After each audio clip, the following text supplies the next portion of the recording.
Okay, you're tense, so you might be wondering why you've just been inflicted with my terrible guitar playing. This is to begin to introduce you to a new topic we're starting. I don't know if it helps if you can see my face, but here I am. So, we're going to talk about something which involves movement in objects and movements in the air. Now, we're going to treat air as an object as well because it's made of stuff, it's got mass. This is the beginning of our topic on waves, and it's how things tend to move. In most cases, when you look at things in really, really small detail, at the level of atoms, at the level of energy and light, things move in waves. You don't, but things do. The tiny parts that make you up do. Anyway, I'm going to talk about waves. It might be something you've done before. If you haven't, that's totally okay. So let me just go and prep something, and then I'll... So you see, when we look at the guitar, and basically anything which has waves, okay, or which creates waves, you've got your strings here. You don't need to know much about guitars to understand this, by the way.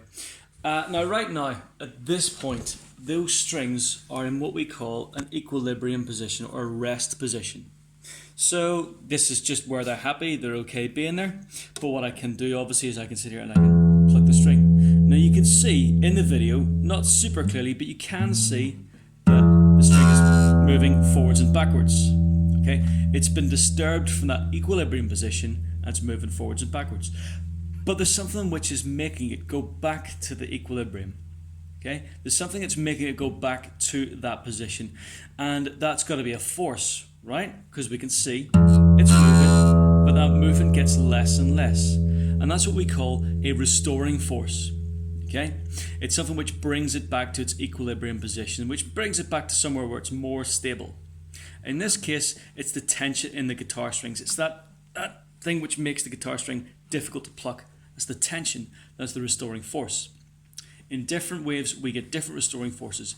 This isn't super important. Knowledge of restoring forces isn't super important for GCSE, but it does make things a whole lot clearer when you think about what goes on with waves.